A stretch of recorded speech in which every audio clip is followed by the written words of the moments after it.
ಈಗ ನಿಮ್ಮ ಒಂದು ಬಾಂಧವ್ಯದ ಬಗ್ಗೆ ಹೇಳಿ. ಹೇಳಿ. ನನಗೆ ತುಂಬ ಚಿಕ್ಕದಿಂದ ನನ್ನ ಮುದ್ದಿನ ಮಗಳು, ಆಮೇಲೆ ಗಾಡ್ ಫಾದರ್. ಎಂದೆಂದೂ ನಿನ್ನನ್ನು ಮರೆತೋ ಬದುಕಿರಲಾರೆ, ಇನ್ನೆಂದೂ ನಿನ್ನನ್ನು ಅಗಲಿ ನಾನಿರಲಾರೆ. ಸಾಗರ ಹುಣ್ಣಿಮೆ ಕಂಡು ಉಕ್ಕುವ ರೀತಿ ನಿನ್ನನ್ನು ಕಂಡ ದಿನವೇ ಹೊಮ್ಮಿತು ಪ್ರೀತಿ. ನನಗೆ ಅವಳನ್ನೊಂದು ಒಳ್ಳೆ ಆಫೀಸರ್ ಮಾಡಬೇಕು ಅನ್ನೋದು ಆಸೆ ಇತ್ತು. ಬಟ್ ಈಗ ನೋಡಿ ಆಫೀಸರ್ಸ್ಗಳನ್ನೆಲ್ಲ ಇಂಟರ್ವ್ಯೂ ಮಾಡ್ತಾರೆ ಅವರು. ಅಪ್ಪಾಜಿ ನಿಮ್ಗೆ ಹೆಂಗ್ ಗೊತ್ತಾ, ಅಪ್ಪ ಅಮ್ಮಂದು ನೇಚರ್ ಅದೇ ಇರುತ್ತೆ.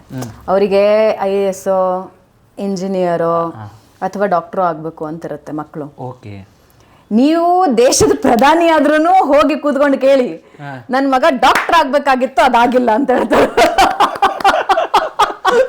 ಒಟ್ಟಾರೆ ಎಂಟೈರ್ ನಿಮ್ಮ ಜರ್ನಿಯ ಬಗ್ಗೆ ಹೇಳಿದ್ರಿ, ಎಲ್ಲ ಕೇಳಿಸ್ಕೊಂಡ್ವಿ, ಎಲ್ಲವೂ ಆಯಿತು. ನಿಮ್ಮ ಬಾಲ್ಯ ಅಂತ ನಾನು ಆಗೊಮ್ಮೆ ಕೇಳಿದೆ. ನಿಮ್ಮ ತಂದೆ ತಾಯಿ ವಿಷಯಕ್ಕೆ ನಾನು ಇದು ಮಾತಾಡೇ ಇರಲಿಲ್ಲ ನಾನು ಎಲ್ಲೂ ಕೂಡ. ತಾಯಿ ಮತ್ತು ತಂದೆ ಬಗ್ಗೆ ನೀವು ಹೇಳೋದಾದ್ರೆ? I am blessed. ಯಾಕೆಂದರೆ ಯಾವಾಗಲೂ ನನಗೆ ಸಪೋರ್ಟಾಗಿ ನಿಂತಿದ್ದಾರೆ ಯಾವಾಗಲೂ ಲೈಫಲ್ಲಿ. ಯಾಕೆ ಗೊತ್ತಾ, ನಿಮಗೆ ತಂದೆ ತಾಯಿ ಏನು ನೆರಳು ಇದ್ದರೆ ಯು ಕ್ಯಾನ್ ಅಚೀವ್ ಎನಿಥಿಂಗ್. ಆಮೇಲೆ ತಂದೆ ತಾಯಿ ಬೇಕು ಅಂತ ಅಂದ್ಕೊಂಡ್ರೆ ಮಕ್ಕಳನ್ನ ನಾವು ಓದಿಸೋದಿಲ್ಲ ಅಥವಾ ಇನ್ನೊಂದು ಮಗದೊಂದು ಎಂಥದ್ದು ಮಾಡ್ಬೋದು. ನಮ್ಮಂಥ ಅದೇ ಹೇಳಿದ ಲೋವರ್ ಕ್ಲಾಸ್ ಫ್ಯಾಮಿಲಿಯಿಂದ ಬಂದ ಫ್ಯಾಮಿಲಿ ಹೆಂಗಿರುತ್ತೆ ಅಂತ ಹೇಳಿದ್ರೆ survival is the toughest thing. So always ನನ್ನ ತಾಯಿ ನನ್ನ ಎಜುಕೇಷನಿಗೆ ಸಪೋರ್ಟ್ ಮಾಡಿದ್ದಾರೆ. ನನ್ನ ತಂದೆ ಆಲ್ವೇಸ್ ಇವತ್ತಿಗೂ ನನ್ನ ಜೊತೆಯಾಗಿ ನಿಂತ್ಕೊಂಡಿದ್ದಾರೆ. ಇದಕ್ಕಿಂತ ದೊಡ್ಡ ಬ್ಲೆಸ್ಸಿಂಗ್ಸ್ ಇನ್ನೊಂದಿರಲ್ಲ ಯಾರದ್ದೇ ಲೈಫಲ್ಲಿ. ತಂದೆ ತಾಯಿ is a blessing always. What ever I am. ನಾವು ಓದಿದ್ವಿ, ನಾವು ಮಾಡಿದ್ವಿ, ನಾವುಗಳ ಹಿಂದೆಗಡೆ ತಂದೆ ತಾಯಿ ಇರ್ತಾರೆ. ಅವರಿಂದ ನಾವು, ಹಾಗಾಗಿ ನಾವು. ತಾಯಿಯವರು ನಿಮ್ಮನ್ನು ಯಾವ ರೀತಿ ಬೆಳೆಸಬೇಕು ಅಂತ ಯೋಚನೆ ಮಾಡಿದರು ಅಥವಾ ಏನಾದ್ರು ಕನ್ಸ್ಕೊಂಡಿದ್ರ ನಿಮ್ಮ ಬಗ್ಗೆ? ನನ್ನ ಮಗಳು ಹಿಂಗೆ ಆಗಬೇಕು ಅಥವಾ ಈ ಥರನೇ ನಡಿಬೇಕು ಅಂತ ಏನಾದರೂ ತಾಯಿ ಕನ್ಸ್ಕೊಂಡಿದ್ದಿದೆಯಾ ಅಥವಾ ಹೇಳಿದ್ದಿದೆಯಾ ನಿಮ್ಮ ಹತ್ರ? ನಮ್ಮ ತಾಯಿ 4ನೇ ಕ್ಲಾಸ್ ಡಿಸ್ಕಂಟಿನ್ಯೂ ಮಾಡಿದರು. ಅವ್ರಿಗೇನಿತ್ತು ಅಂದರೆ ಅಟ್ಲೀಸ್ಟ್ ಒಂದು ಡಿಗ್ರಿ ಮಾಡಿ ಒಂದು ಒಳ್ಳೆ ಕೆಲಸಕ್ಕೆ ಸೇರಬೇಕು ಅನ್ನೋದು it's the highest dream. And ಅದಕ್ಕೆ ಅವರು ತುಂಬ ಕಷ್ಟಪಟ್ಟಿದ್ದಾರೆ. ನೀವನ್ ನಮ್ಮ ತಂದೆನೂ. ನಮಗೆಲ್ಲ ಅವಾಗ ಹೆಂಗೆ ಅಂದರೆ ಒಂದು ಯೂನಿಫಾರ್ಮ್ ತೊಗೊಳೋದು, ಒಂದು ಶೂಸ್ ತೊಗೊಳೋದು, ಒಂದು ಪುಸ್ತಕ ತಗೊಳ್ಳೋದು ಅಥವಾ ಫೀಸ್ ಕಟ್ಟೋದು ವಾಸ್ ದ ಬಿಗ್ಗೆಸ್ಟ್ ಚಾಲೆಂಜ್. ನಮ್ಮ ತಂದೆ ಯೂಶ್ವಲಿ ನಮ್ಮದು ಫೀಸ್ ಕಟ್ಟಬೇಕು ಅಂತ ಹೇಳಿದ್ರೆ 10% ಬಡ್ಡಿಗೆ ತೊಗೊಳೋರು. ವರ್ಷಕ್ಕೆ 10%ಗೆ ಬಡ್ಡಿ ತೊಗೊಂಡು ಅದನ್ನು ಹಾಗೆ ತೊಗೊಂಡೋಗಿ ಫೀಸ್ ಕಟ್ಟೋರು. ಸೊ ನಮ್ಮದು ಲೈಫೇ ಹಿಂಗಿರ್ತಿತ್ತು. ಸೊ ಅಲ್ಲಿಂದ ಇಲ್ಲಿಗೆ ತಂದೆಯವರು ಏನು ವೃತ್ತಿ ಮಾಡ್ತಾಯಿದ್ರು? ಅವರು ಆಟೋ ಓಡಿಸ್ತಿದ್ರು. ಇಲ್ಲಿ ಬೆಂಗಳೂರಲ್ಲೇ ಕರೆಕ್ಟ್. ಮೈಸೂರಲ್ಲಿ ಓಡಿಸ್ತಿದ್ರು, ಆಮೇಲೆ ಬೆಂಗಳೂರಲ್ಲಿ. ಅಂದರೆ ಆಟೋ ಚಾಲಕರು ಅಂತ ಹೇಳಿದರೆ ಈಗ ನಮಗೆ ಅವರ ಪ್ರಾಬ್ಲಮ್ ಗೊತ್ತು. ಅದು ಸಿಕ್ಕಾಪಟ್ಟೆ ಸಮಸ್ಯೆಗಳು, ದಿವಸದ ಡೈಲಿ ನೀಡ್ಸ್ಗಳನ್ನು ಫುಲ್ಫಿಲ್ಮೆಂಟ್ ಮಾಡಲಿಕ್ಕೆ ಕಷ್ಟ ಇರ್ತದೆ. ಕೆಲವು ಸಲ ಬಾಡಿಗೆ ಆದರೆ ಆಯಿತು, ಇಲ್ಲಾದರೆ ಇಲ್ಲ. ನಿಮಗೆ ತಂದೆಯ ಕಷ್ಟಗಳು ಅನುಭವಕ್ಕೆ ಬರ್ತಾ ಇದ್ವಾ? ಅಂದರೆ ಯಾವುದೋ ಒಂದು ಗಾಡಿಯ ಪಾರ್ಟ್ ಹೋಯ್ತು ಅಂತ ಹೇಳಿದ್ರೆ ಅದಕ್ಕೆ ತಗೊಂಡೋಗಿ ಗ್ಯಾರೇಜಿಗೆ ಹಾಕಬೇಕು, 1 ವಾರದ ಬಾಡಿಗೆ ಎಲ್ಲ ತಗೊಂಡೋಗ್ಬಿಟ್ಟು ಹಾಕ್ಬೇಕು. ಈ ಥರದ್ದು ನೀವು ಗಮನಿಸಿದ್ದೀರಾ? ತಂದೆಯ ಕಷ್ಟಗಳು ಗೊತ್ತಾಯ್ತು? ಆಲ್ವೇಸ್ ಇದು ರೊಟೀನ್ ಸಂಪಾಜೆ. ನಿಮಗೆ ಆಟೋ ಡ್ರೈವರ್ಸ್ ಲೈಫಲ್ಲಿ ಇದು ಎಕ್ಸ್ಟ್ರಾ ಆರ್ಡಿನರಿ ಅಲ್ಲ, ಇಟ್ಸ್ ವೆರಿ ರೊಟೀನ್. ಅವ್ರಿಗೆ ಹೆಂಗಿರುತ್ತೆ ಅಂದರೆ ನೆಕ್ಸ್ಟ್ ಡೇ ಇವತ್ತು ಮನೇಲೇನೋ ಒಂದು 100 ರೂಪಾಯಿ ಎಕ್ಸ್ಟ್ರಾ ಖರ್ಚಾಗೋಯ್ತು ಅಂತ ಹೇಳಿದ್ರೆ ನಾಳೆ ಬೆಳಗ್ಗೆ ನಿಮಗೆ ಪೆಟ್ರೋಲ್ ಚಾರ್ಜ್ ಇರಲ್ಲ. ಪೆಟ್ರೋಲ್ ಹಾಕಿಸ್ಕೊಂಡು ಗಾಡಿ ಓಡಿಸ್ಬೇಕಲ್ಲ, ಅದಕ್ಕೆ ದುಡ್ಡಿನ ವ್ಯವಸ್ಥೆ ಇರ್ತಾ ಇರಲಿಲ್ಲ. ಯಾವುದಾದ್ರೂ ಪಾರ್ಟ್ ಕೈ ಕೊಡ್ತು ಅಂತ ಹೇಳಿದ್ರೆ ಆ ಪಾರ್ಟ್ಗೆ ಹಾಕ್ಸೋದಕ್ಕೆ ಮತ್ತಿನ್ನೆಲ್ಲೋ ಸಾಲ ಮಾಡಬೇಕಾಗಿರುತ್ತೆ. ಸಾಲ ಮಾಡಿ ದುಡ್ಡು ತೊಗೊಂಡ್ಬಂದು ಆ ಪಾರ್ಟ್ ರಿಪೇರಿ ಮಾಡಿಸಿ ಮತ್ತೆ ಓಡಿಸೋದಕ್ಕೆ ಶುರು ಮಾಡಬೇಕು. ಈಗ ಫಾರ್ ಎನ್ ಎಕ್ಸಾಂಪಲ್, ಮನೆಗೆ ಯಾರೋ ಗೆಸ್ಟ್ ಬಂದುಬಿಟ್ರು, ಒಂದು 300 ರೂಪಾಯಿ ಖರ್ಚಾಗೋಯ್ತು. ಆ 300 ರೂಪಾಯಿದು ಬೇರೆ ಕಮಿಟ್ಮೆಂಟ್ ಏನಿತ್ತಲ್ಲ, ಆ ಕಮಿಟ್ಮೆಂಟ್ ಅಲ್ಲಿಗೆ ಕಟ್ಟಾಯಿತು. ಹಿಂಗಿರುತ್ತೆ. ನನ್ನ ಪ್ರಕಾರ ಎಲ್ಲ ಆಟೋ ಡ್ರೈವರ್ಸ್ದು ಇದೇ ಇರುತ್ತೆ. ಇವಾಗ ಕ್ಯಾಬ್ ಡ್ರೈವರ್ಸು ಇವಾಗ ನೀವು ಲೆಕ್ಕ ಹಾಕಿದ್ರಿ ಅಂದರೆ ಈಗಂತೂ ಸಂಪಾದನೆ ಒಂಚೂರು ಬೆಟರ್ ಇದೆ. ಊಬರು, ಓಲಾ, ಅದು ಇದು ಎಲ್ಲ. ಅವಾಗೆಲ್ಲ ನಿಮಗೆ ಎಲ್ಲಿರ್ತಾ ಇತ್ತು? ಮೈಸೂರಲ್ಲಿ ನಮ್ಮ ತಂದೆ ಹೇಳೋರು, ನಾನು ಮೈಸೂರಿಂದ ಬೆಂಗಳೂರಿಗೆ ಯಾಕೆ ಬಂದೆ ಅಂತ ಹೇಳಿದ್ರೆ ಮೈಸೂರಲ್ಲಿ ಸಂಪಾದನೆ ಆಗ್ತಿರ್ಲಿಲ್ಲ. ಆಟೋ ಯೂಸ್ ಮಾಡೋರ ಸಂಖ್ಯೆ ಬಹಳ ಕಮ್ಮಿ ಇತ್ತು ಅಂತ, ತುಂಬ ಕಮ್ಮಿ ಇತ್ತು ಅಂತ. ನಿಮಗೆ ಎಷ್ಟೋ ಸಲ ಹೆಂಗಿರುತ್ತೆ ಸಿಚುವೇಶನ್ಸ್ ಅಂದರೆ, ಇವಾಗ 1 ವಾರದಲ್ಲಿ ಬಾಡಿಗೆ ಕಟ್ಟಬೇಕು ಮನೆಯದು. ಆ ಬಾಡಿಗೆಗೆ ಏನು ಮಾಡಬೇಕು ಅನ್ನೋ ಸಿಚುವೇಶನ್ಸ್ ಇರುತ್ತೆ. ಇಟ್ಸ್ ನಾಟ್ ಓನ್ಲಿ ಮೈನ್, ನಂದು ಅಂತ ನಾನು ಹೇಳಲ್ಲ. ಪ್ರತಿಯೊಬ್ಬ ಆಟೋ ಡ್ರೈವರ್ ಶ್ರಮ ಇಷ್ಟೇ ಇರುತ್ತೆ. ಅದರ ಮಧ್ಯದಲ್ಲಿ ಮಕ್ಕಳದು, ಇವಾಗ ಮನೇಲಿ 3-4 ಜನ ಮಕ್ಕಳಾಗ್ಬಿಟ್ರು ಅಂದರೆ ವರ್ಷದ ಫೀಸು ಬಟ್ಟೆ, ಹಬ್ಬ ಬಂದರೆ ಬಟ್ಟೆ, ಅವರಿಗೆ ದಿನಸಿ ಎಷ್ಟು ಬೇಕಾಗತ್ತೆ, 4 ಜನ ಮಕ್ಕಳಿದ್ರೆ ಮನೇಲಿ, ಆಟೋ ಓಡಿಸಿ ದಿನಸಿ ತಂದು ಹಾಕಬೇಕು, ಬಾಡಿಗೆ ಕಟ್ಟಬೇಕು, ಬಟ್ಟೆ ಕೊಡಿಸ್ಬೇಕು, ಫೀಸ್ ಕೊಡಬೇಕು, ಯೂನಿಫಾರ್ಮ್ ಕೊಡಿಸ್ಬೇಕು, ಸಾಕ್ಸ್ ಕೊಡಿಸ್ಬೇಕು, ಶೂಸ್ ಕೊಡಿಸ್ಬೇಕು, ಪುಸ್ತಕ ಕೊಡಿಸ್ಬೇಕು, ಪೆನ್ನು, ಪೆನ್ಸಿಲು, ರಬ್ಬರು, ಎಲ್ಲದಕ್ಕೂ ಖರ್ಚೆ. So auto driver life difficult ಇತ್ತು. ಓಕೆ, ಇವಾಗ ನಿಮಗೆ ಆಟೋ ಡ್ರೈವರ್ಸನ್ನು ನೋಡಿದಾಗ ಏನು ಅನಿಸುತ್ತೆ? ಈಗ ನೀವು ತಂದೆಯವರು ಕೆಲಸಕ್ಕೆ ಅಂತ ನೀವು ಕಳಿಸೋದಿಲ್ಲ, ಅವರು ಮನೇಲೇ ಇದ್ದಾರೆ. ಈಗ ನಿಮಗೆ ಆಟೋ ಡ್ರೈವರ್ಸನ್ನು ನೋಡಿದಾಗ ಏನು ಅನಿಸುತ್ತೆ ನಿಮಗೆ? ಸುಮ್ಮನೆ ಎಲ್ಲೋ ಆಟೋ ಪಾಸ್ ಆದಾಗ ಅಥವಾ ಏನೋ? ಇಲ್ಲ, ನಾನು ಆಟೋದಲ್ಲಿ ಟ್ರಾವೆಲ್ ಮಾಡ್ತೀನಿ. ಯಾರಾದರೂ ಜಾಸ್ತಿ ದುಡ್ಡು ಕೇಳಿದ್ರೆ ನಮ್ಮಪ್ಪನೂ ಆಟೋ ಡ್ರೈವರ್, ನಿಮ್ಮ ಹತ್ರ ಜಾಸ್ತಿ ಕೇಳಂಗಿಲ್ಲ ಅಂತಲೇ ಹೇಳ್ತೀನಿ. ಓ, ಜಾಸ್ತಿ ಮಾತಾಡಂಗಿಲ್ಲ. ಮೇಡಮ್ ನಿಮಗೆ ಗೊತ್ತಾಗಲ್ಲ ಮೇಡಮ್, ನಾವು ಅಲ್ಲಿಂದ ಖಾಲಿ ಬರಬೇಕು, ಇಲ್ಲಿಂದ ಖಾಲಿ ಬರಬೇಕು ಅಂತೆಲ್ಲ ಕೆಲವರು ಟ್ಯಾಂಟ್ರಮ್ ಮಾಡಿದಾಗ ಐಸೆ ನಮ್ಮಪ್ಪನೂ ಆಟೋ ಡ್ರೈವರ್ ಆಗಿದ್ರು, ನೀವು ನನ್ನ ಹತ್ರ ಇದೆಲ್ಲ ಹೇಳಬೇಡಿ ಅಂತ ಹೇಳ್ತೀನಿ. ಬಟ್ ಸ್ಟಿಲ್ ತುಂಬ ಜನ ಹ್ಯೂಮೇನ್ ಇದ್ದಾರೆ. ಆಟೋ ಡ್ರೈವರ್ಗಳು ಎಷ್ಟು ಕೇರಿಂಗ್ ಇದ್ದಾರೆ. ಕೆಲವೊಂದು ಸಲ 12 ಗಂಟೆ ರಾತ್ರಿಲಿ, 1 ಗಂಟೆ ರಾತ್ರಿಲಿ ಅಥವಾ 11 ಗಂಟೆ ರಾತ್ರಿಲೆಲ್ಲ ಬಂದಾಗ ತುಂಬ ಒಳ್ಳೆ ಆಟೋ ಡ್ರೈವರ್ಸ್. ಹೆಂಗೆ ಅಂದರೆ ನಾವು ಅಲ್ಲಿಂದ, ನೀವು ಗೇಟ್ ಬಂದ್ರಲ್ಲ ನೀವು, ಹೌದು, ಅಲ್ಲಿಂದೇ ಇರ್ತಾರೆ ಅವರು. ನಾವು ಒಳಗಡೆ ಬಂದು ಗೇಟ್ ಹಾಕೊಂಡ್ಮೇಲೆ ಅಲ್ಲಿಂದ ಹೊರಡ್ತಾರೆ. ಖುಷಿ ಆಗತ್ತಲ್ಲ. ನಮ್ಮ ತಂದೆ ನೆನಪಾಗ್ತಾರೆ ಅವಾಗ, ನಮ್ಮ ತಂದೆನೂ ಹಿಂಗೆ ಅಲ್ವಾ ಅಂತ. ತಂದೆ ಮಾತಾಡ್ತಾರೆ ಈಗ ನಿಮ್ಮ ಬಗ್ಗೆ. ನೀವು ಇಲ್ಲಿ ಬನ್ನಿ, ನಾನು ಆ ಕಡೆ ಮಗಳ ಬಗ್ಗೆ ಒಂದು 2 ಮಾತಾಡಿ ಸರ್. ನಾವಲ್ಲ, ಬೇರೆಯವ್ರು ಆಗ್ತಾರೆ ಈಗ. ಅವ್ರು ಹೇಳ್ತಾರೆ ಬ್ಯಾಂಕ್ದು ಏನಿದೆ ಹಾಕಿ, ಬ್ಯಾಂಕಿಂದ ಎಷ್ಟು ಸಾಲ ತಗೊಂಡಿರ್ತೀವಿ ಅಂತ. EMI ಬರ್ತದಲ್ಲ ಮೇಡಮ್ ಸರಿಯಾಗಿ, ಅದು ಹಿಂದೆಗಡೆ ಬ್ಯಾಂಕ್ ಯಾರ್ದು ಗೊತ್ತಾಗೋದಿಲ್ಲ ಅಲ್ಲ, ಅವ್ರ ಕಷ್ಟ ಅವರಿಗೆ ಗೊತ್ತು.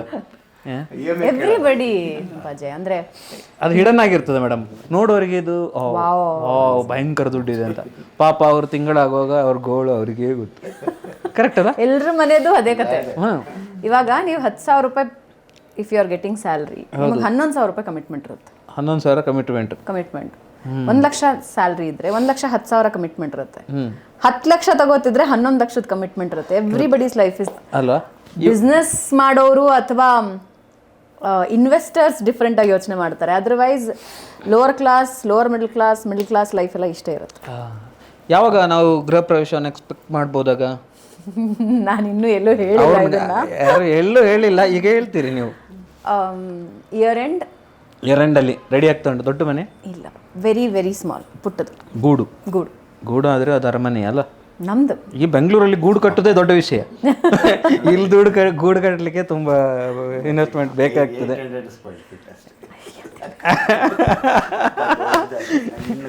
ಇಲ್ಲ ಸರ್, ಇಲ್ಲಿ ಸ್ಕ್ವೇರ್ ಫೀಟ್ಗೆ ಎಷ್ಟಿದೆ ಬೆಂಗಳೂರಲ್ಲಿ ನಮಗೆ ಗೊತ್ತಿದೆ. ಏನೋ ಖರ್ಚು ಇವರಿಗೆ ಅಪ್ಪನಿಗೆ. ನೀವು ಗಿಫ್ಟ್ ಕೊಡುದ ಅದ ಮನೆ ಅವರಿಗೇನೆ ಅಂತ? ಮನೆ ಅವರಿಗೆ. ಅದೇ ಅದೇ ಅದೇ ಅದೇ ಅದೇ ಈಗ ನಿಮ್ಮ ಒಂದು ಬಾಂಧವ್ಯದ ಬಗ್ಗೆ ಹೇಳಿ.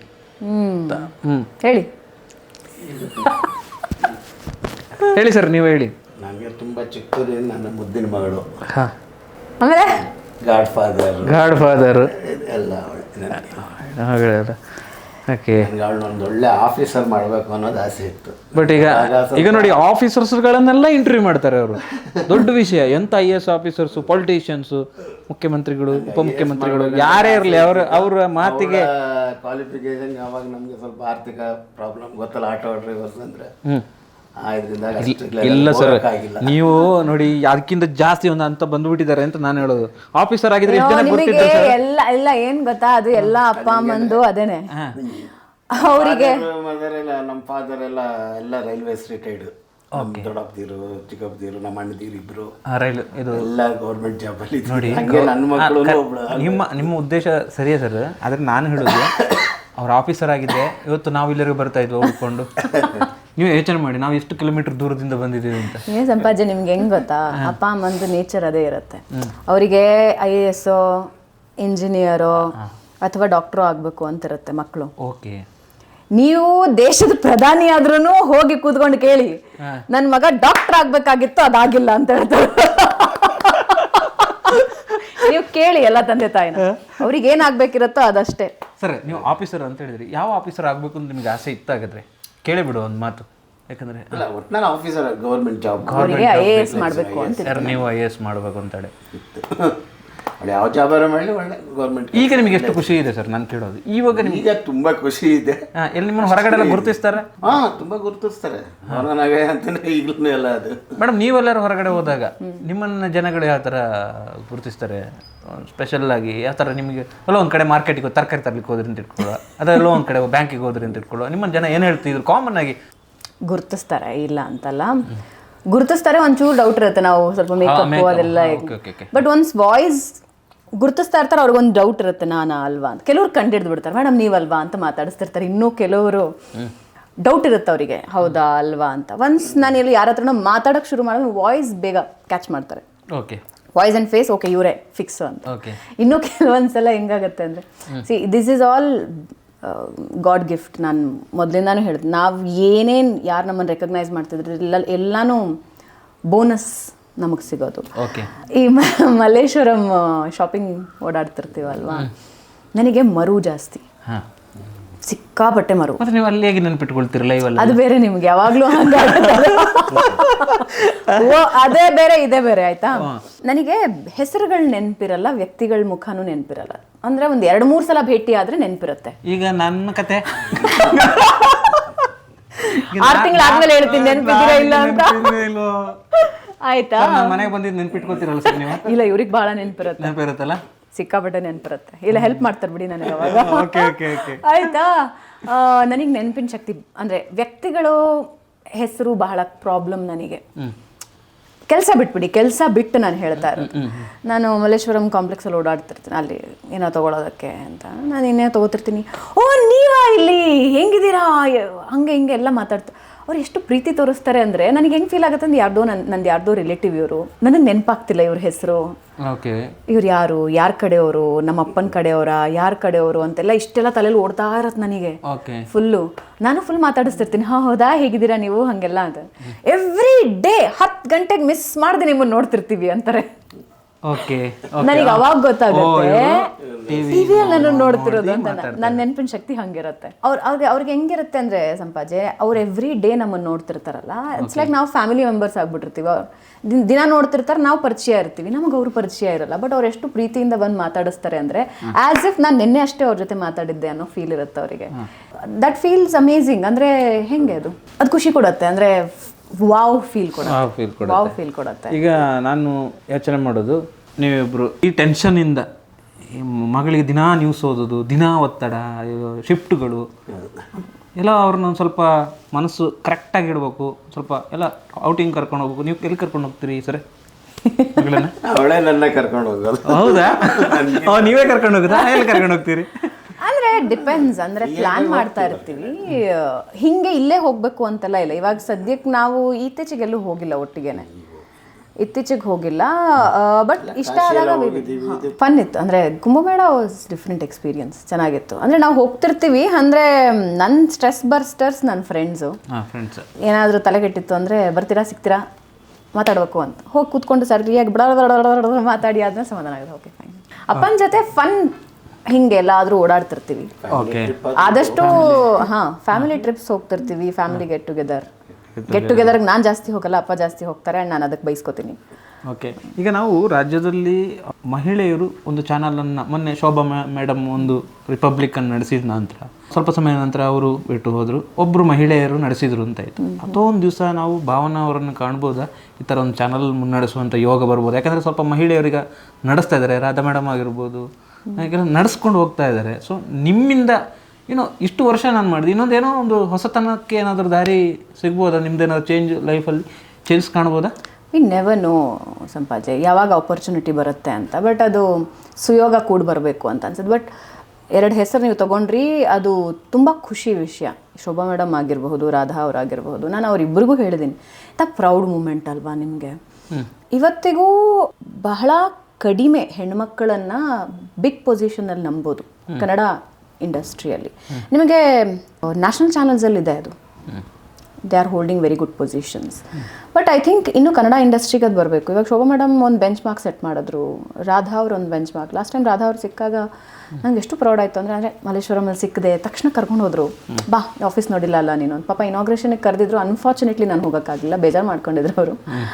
ಎಷ್ಟು ಪ್ರೀತಿಯಿಂದ ಕರ್ಕೊಂಡು ಹೋಗಿ ಅವ್ರು ಇಡೀ ಆಫೀಸ್ ತೋರಿಸಿದ್ರು ಅಂದರೆ ನನಗೆ ಅವ್ರನ್ನ ನೋಡಿ ಎಷ್ಟು, ಆಮೇಲೆ ಅವ್ರಿಗೆ ಹೇಳಿದೆ ಅದೊಂದು ವಿಕ್ಟ್ರಿ, ಅದು ಒಂದು ಇಡೀ ಚಾನಲ್ ನಡೆಸೋದು, ಸಂಪಾದಕಿ ಆಗೋದು, ಇಡೀ ಚಾನಲ್ನ ಕಂಟ್ರೋಲ್ ತೊಗೊಳ್ಳೋದು. ಐ ಥಿಂಕ್ ಇಂಥ ಆಪರ್ಚುನಿಟೀಸ್ ಜಾಸ್ತಿ ಬರಬೇಕಿನ್ನು. ಅಟ್ಲೀಸ್ಟ್ ಅವಕಾಶ ಕೊಟ್ಟು ನೋಡಬೇಕು. ಅವಕಾಶ ಕೊಟ್ಟಾಗ ಹೆಣ್ಮಕ್ಳು ದೇ ಪ್ರೂವ್ ದೆಮ್ಸೆಲ್ವ್ಸ್ ಅಂತ ನನಗನ್ಸುತ್ತೆ. ಡೆಫಿನೆಟ್ಲಿ ನೋಡೋಣ, ಸುಯೋಗ ಕೂಡ ಫ್ಯೂಚರಲ್ಲಿ ನಾವು ಒಂದು ಹೋಪ್ಸ್ ಇಟ್ಕೊಳ್ಳೋಣ, ಯಾಕೆ ಅಲ್ವಾ? ಎಸ್, ಆಗಲಿ ಅಂತ ನಾವು ಕೂಡ ಹೃದಯ ತುಂಬಿ ಹಾರೈಸ್ತೇವೆ. ಒಂದು ದೊಡ್ಡ ಚಾನಲ್ನ ಮಾಲಕಿಯಾಗಿ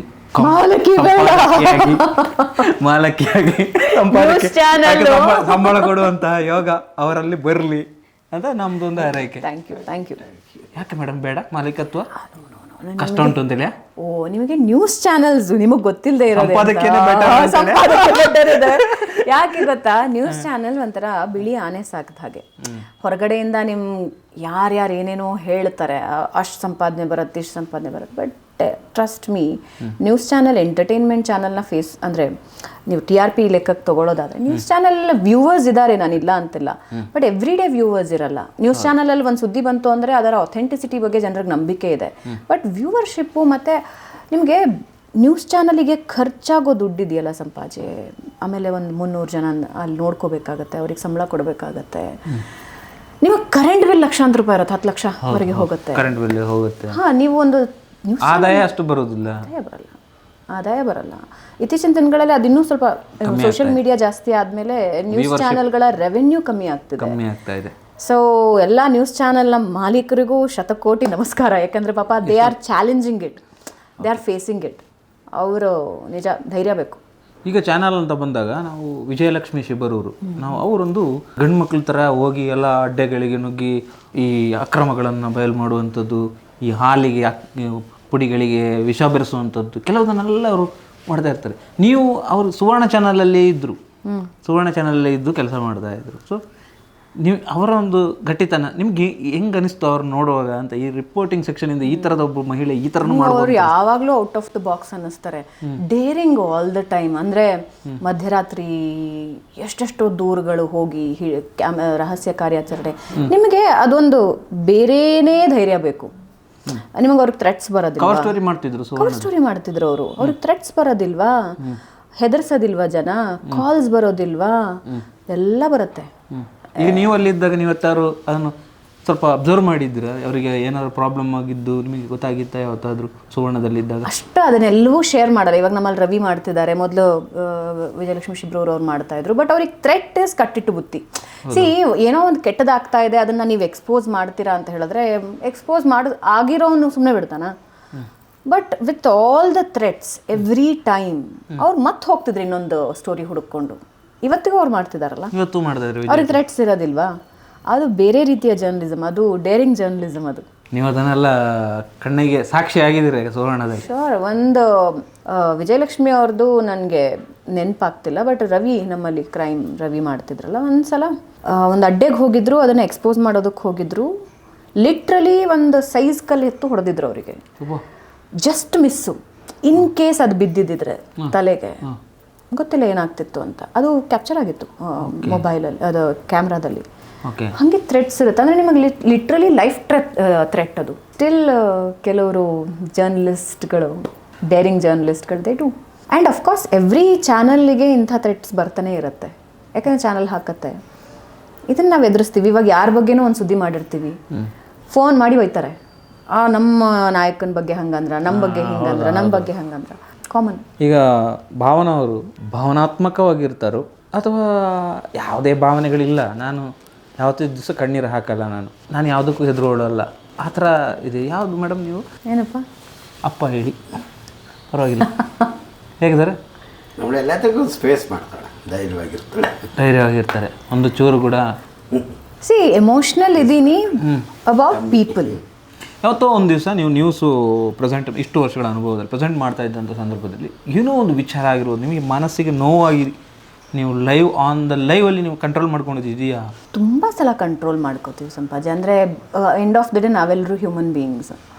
ಎದುರುಗಡೆ ಏನೋ ಒಂದು ಕೆಟ್ಟದ್ದು ಬರ್ತಾ ಇದೆ ಅಂದರೆ ಎಷ್ಟು ಅಳು ಬರುತ್ತೆ ಅಂದರೆ ತುಂಬ ಕಷ್ಟ ಆಗಿಬಿಡುತ್ತೆ ಅಂತ. ಪುನೀತ್ ರಾಜ್ಕುಮಾರ್ದು ನಾವು ಯಾವುದಾದ್ರೂ ಒಂದು ನಿಮಿಷಕ್ಕೆ ಅದು ಸುಳ್ಳಾಗ್ಬಿಡ್ಲಿ ಅಂತ ಇವಾಗ ನಿಮಗೆ ಎಷ್ಟು ಫೀಲ್ ಆಯ್ತು ಮೇಡಮ್ ಆ ಸಂದರ್ಭದಲ್ಲಿ? ನೀವು ಎಷ್ಟು ಫೀಲ್ ಮಾಡ್ಕೊಂಡಿದ್ರಿ? ಅನ್ಫಾರ್ಚುನೇಟ್ಲಿ ಫಾರ್ಚುನೇಟ್ಲಿ ಹೆಂಗೂ ಹೇಳ್ಬೋದು ನೀವು, ನಾನು ಮೀಟ್ ಆಗಿದ್ದೆ ಅವ್ರನ್ನ 2 ಸಲ ಆಗಿತ್ತು ಲೈಫಲ್ಲಿ. ಒಂದು ವಿನಯ್ ಅವರ ಒಂದು ಮೂವಿನ ಅವರು ಪ್ರೊಡ್ಯೂಸ್ ಮಾಡ್ತಾಯಿದ್ರು ಫಾರ್ ದ ಫಸ್ಟ್ ಟೈಮ್. ಆವಾಗ ಒಂದು ಇಂಟರ್ವ್ಯೂ ಅಲ್ಲಿ last Yuvarathna last movie. But ಪರಿಚಯ ಅಂತೂ ಇದ್ದೇ ಇರ್ತೀವಲ್ಲ, ಮುಖ ಪರಿಚಯಗಳಿದ್ದೇ ಇರುತ್ತೆ, ನಮ್ಮನ್ನು ಅವ್ರು ನೋಡಿರ್ತಾರೆ. ಹಿಂಗೆ ಅವರು ಯಾಕೆ ಮನಸ್ಸಿನಲ್ಲಿ ಉಳಿದೋಗ್ತಾರೆ ಅಂದರೆ, ನಾನು ಹಿಂಗೆ ಓದ್ಕೊಂಡು ನಂದು ಟೋನ್ ಜಾಸ್ತಿ ಅಲ್ಲ, ನಾನು ಹೇಳ್ತೀನಿ ಓಕಲಿ ಜಾಸ್ತಿ ಇದ್ದೀನಿ. ನಮಸ್ಕಾರ ನೀವು ನೋಡ್ತಾ ಇದ್ದೀರ ಅಂದರೆ ಅವ್ರು ಒಂದು ಸ್ವಲ್ಪ ಹಿಂಗಂತೂ ಇಷ್ಟು ವಯಸ್ಸಿದೆಯಾ ಈ ಹುಡುಗಿಗೆ ಅಂತ ನಂಗೆ ಡಿಸ್ಟ್ರಾಕ್ಟ್ ಆದೆ ನಾನು ಅವ್ರು ಹಿಂಗೆ ಅಂದಾಗ. ಆಮೇಲೆ ಅವ್ರಿಗೆ ಗೊತ್ತಾಯ್ತು ನಾನು ಡಿಸ್ಟ್ರಾಕ್ಟ್ ಆದೆ ಅಂತ. ಮತ್ತೆ 2 ಸಲ ಹಾಗೆ ಮಾಡಿದ್ದು, ಆಟ ಆಡಿಸಿದ್ದು ಬೆಚ್ಚ ಬಿದ್ದಂಗೆ. ಆಮೇಲೆ ತಮಾಷೆಯಾಗಿ ಒಂದು ಅರ್ಧ ಗಂಟೆ ಮುಗೀತು.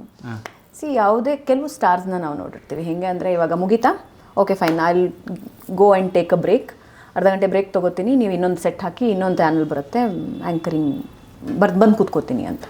ಬಟ್ ಅವರು ಎಷ್ಟು ಪ್ರೋಆಕ್ಟಿವ್ ಇದ್ದಿದ್ರು ಅಂದರೆ, ಕೈಯಲ್ಲಿ ಹಿಂಗಿದ್ದೊಂದು ಕಾಫಿ ಹಿಡ್ಕೊಂಡ್ರು, ಕೊಡಪ್ಪ ಕಾಫಿ ಅಂದ್ಕೊಂಡು ನಂದು ಮುಗೀತು.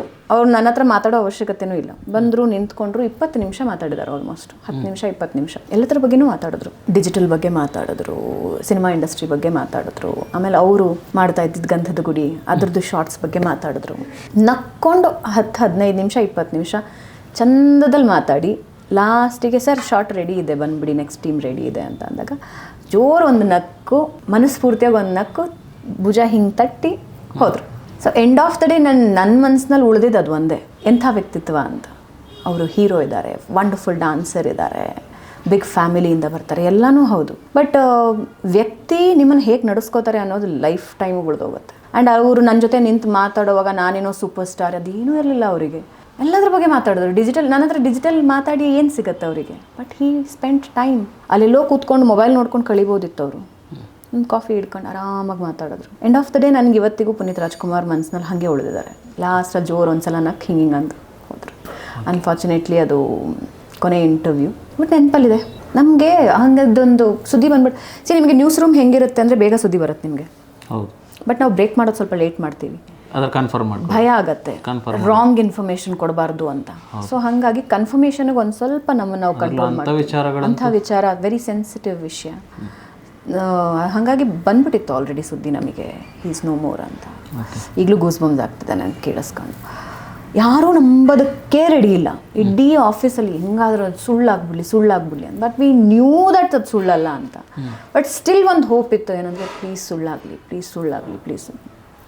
ಸುಳ್ಳಾಗಲಿಲ್ಲ. ಬಟ್ ಶಾಕಿಂಗ್ ಡೆತ್ ಅದು ಅನ್ಸುತ್ತೆ.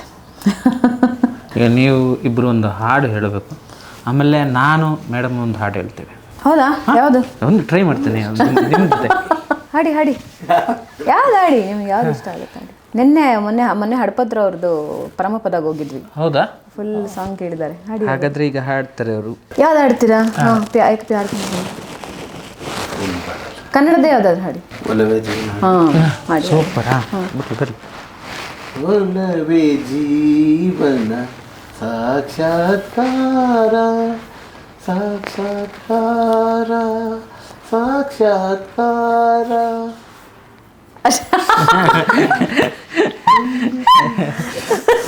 ಅವರು ಕ್ಯಾಮ್ರಾಯಿಂದ ಕಾನ್ಶಿಯಸ್ ಆಗ್ತಿದ್ದಾರೆ, ಇಲ್ಲಾಂದ್ರೆ ಹಾಡ್ಕೊಂಡು ಓಡಾಡ್ತಿರ್ತಾರೆ. ನಿಮ್ಮ ಇಷ್ಟದ ಸಾಂಗ್ ಯಾವುದು ಮೇಡಮ್?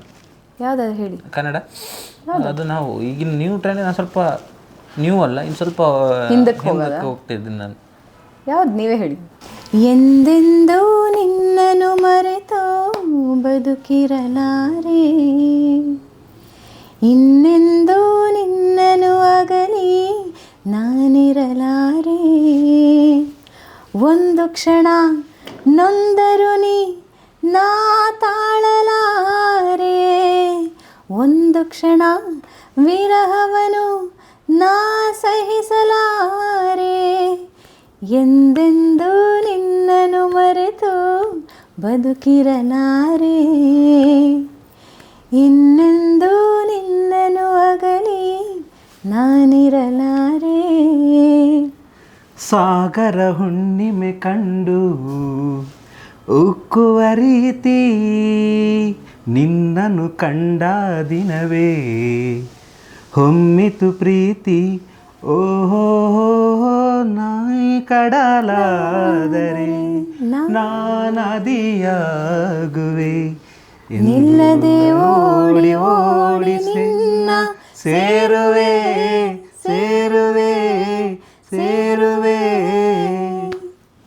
ಎಂದೆಂದು ನಿನ್ನನ್ನು ಮರೆತು ಬದುಕಿರಲಾರೆ ಇನ್ನೆಂದು ನಿನ್ನನ್ನು ಅಗಲಿ ನಾನಿರಲಾರೆ. ಸರ್ ನೀವು ಸೂಪರ್ ಸೂಪರ್. ಬಹಳ ಸಂತೋಷ ಆಯಿತು ನನಗೆ. ನಾನು ಪ್ರದೀಪ್ ಬಡೇಕಲ್ ಅವರು ನಮ್ಮ ಬಿಗ್ ಬಾಸ್ ವಾಯ್ಸ್ ಕೊಡ್ತಾರಲ್ಲ, ಅವ್ರನ್ನ ಸಂದರ್ಶನ ಮಾಡುವಾಗ ನಾನು ಅವರು ಜೀವ ವೀಣೆ ನೀನು ಮಿಡಿತದ ಸಂಗೀತ ಅಂತ ಹಾಡು ಹೇಳಿದ್ವಿ. Very good. ಅದಾದಮೇಲೆ ಈಗ ನೀವೇ. ಭಾಳ ಖುಷಿ ಆಯಿತು ನನಗೆ. ಇಷ್ಟು ಒಳ್ಳೆ ಫ್ಯಾಮಿಲಿ ಜೊತೆ ನಾನು ತುಂಬ ಹೊತ್ತು ಟೈಮ್ ಕಳೆದೆ. ಎಸ್, ಆಲ್ಮೋಸ್ಟ್ 12 ಗಂಟೆ ಆಯಿತು. ಒಂದು ಒಳ್ಳೆ ಫ್ಯಾಮಿಲಿ ಜೊತೆ ಕಳೆದಿರೋದು ನಾನು ಟಿ ವಿಯಲ್ಲೇ ನೋಡ್ತಾ ಇದ್ದೆ ನಿಮ್ಮನ್ನು. ಇಲ್ಲಿ ಬಂದು ನಿಮ್ಮನ್ನು ಭೇಟಿ ಆಗ್ತೀನಿ ಅಂತ ನಾನು ಕನಸಲ್ಲೂ ಅಂದ್ಕೊಳ್ಳಿಲ್ಲ. ಯೂನಿವರ್ಸಲ್ಗೆ ಥ್ಯಾಂಕ್ಸ್. ಸಂಪಾಜೆ ಹೇಳಿದ್ರು ಭೇಟಿ ಆಗಿದ್ದು ಅದು ಇದು ಅದೃಷ್ಟ ಅಂತೆಲ್ಲ. ಡೆಫಿನೆಟ್ಲಿ ಅಲ್ಲ. I am a very simple person, ತುಂಬ ನಾರ್ಮಲ್ ಪರ್ಸನ್. ದೇವರೊಂದು ಅದೃಷ್ಟ ಕೊಟ್ಟಿದ್ದಾನೆ, ನಿಮ್ಮನ್ನು ಅಡ್ರೆಸ್ ಮಾಡೋದಕ್ಕೆ ಒಂದು ಅವಕಾಶ, ಒಂದು ವೇದಿಕೆ ಕೊಟ್ಟಿದ್ದಾನೆ. ಅದನ್ನು ಬಳಸ್ಕೊಳ್ತಾ ಇದ್ದೀನಿ ಅನ್ನೋದು ಬಿಟ್ಟರೆ ನನ್ನದು ಅಂತ ಹಿರಿಮೆ ಏನೂ ಇಲ್ಲ. ದೇವ್ರು ಕೊಟ್ಟಿದ್ದನ್ನು ಸರಿಯಾಗಿ ಬಳಸ್ಕೊಳ್ತಾ ಇದ್ದೀನಿ. ಒಂದು ಕೆಲಸ ಮಾಡ್ತಾ ಇದ್ದೀನಿ. ಕೆಲಸಕ್ಕೆ ಎಕ್ಸ್ಟ್ರಾ ಬೋನಸ್ ಸಿಕ್ಕೋದೇನೆಂದರೆ ನೀವು ನನ್ನನ್ನು ನೋಡಬಹುದು, ಮಾತಾಡಬಹುದು, ಅಷ್ಟೇ ಅದೃಷ್ಟ.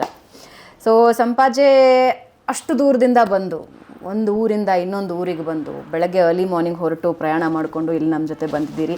ನ್ಯೂಸ್ ನಾಟ್ ಔಟ್ ಹೀಗೆ ಮುಂದುವರಿತಾ ಇರಲಿ. ಇವಾಗ 4 ಲಕ್ಷ ಪ್ಲಸ್ ಸಬ್ಸ್ಕ್ರೈಬರ್ಸ್ ಇದ್ದಾರೆ.